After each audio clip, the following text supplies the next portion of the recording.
On est aujourd'hui en Sarthe, devant une parcelle de métail, à la mi-février, pour faire le diagnostic de comment est la parcelle en sortie d'hiver, qu'est-ce qu'on retrouve dans la parcelle, les différentes espèces, les vesses, les trèfles, les seigles, comment ils sont développés, et quelles recommandations de fertilisation on peut faire lorsqu'on est dans cette situation. Allez, je vous invite à me suivre, on va regarder ce qu'il y a dans la parcelle.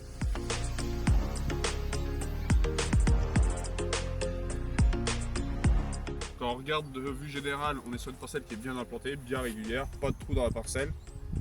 Si on regarde plus finement et qu'on s'approche un petit peu, ce qui est très bien, c'est qu'on ne distingue pas les lignes de semis. On a une répartition qui est relativement homogène sur la parcelle.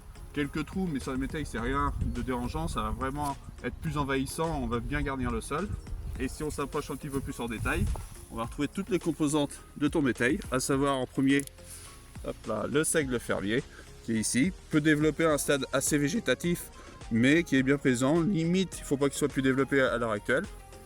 On va retrouver le trèfle incarnat, présent juste ici, les feuilles en forme de cœur, et si on cherche bien, on trouve aussi notre trèfle scorzum qui est peu développé à l'heure actuelle, parce qu'un peu plus tardif, mais on le retrouve bien dans le mélange, avec ses feuilles caractéristiques tout en long, notre trèfle scorzum qui va emmener un peu de biomasse en fin de cycle, et qui va permettre au mélange d'avoir du volume.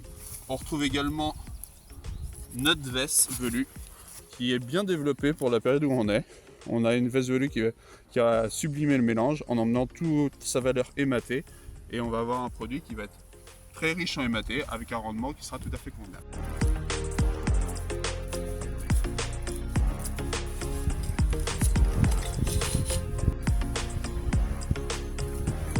Tu vois les nodosités ici. Les petits points blancs, on a les nodosités du trèfle qui sont ici, alors encore peu activées parce qu'on a de couleur blanche, mais qui vont pas tarder à s'activer dès qu'on aura des températures suffisantes pour capter l'azote atmosphérique. Là, tout de suite, on n'a pas la même chose.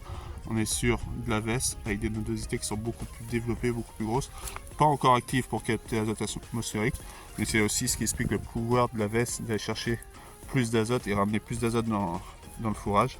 C'est qu'on a des nodosités qui sont beaucoup plus grosses. On les voit très distinctement ici, toutes blanches, et d'ici quelques jours avec de la température, on aura quelque chose d'actif. Maintenant qu'on a fait le diagnostic de ta parcelle, où on a vu qu'elle était bien implantée, qu'on a reconnu ce qu'il y avait dedans, à savoir les trèfles, la veste, le seigle, maintenant on se pose la question comment on la fertilise.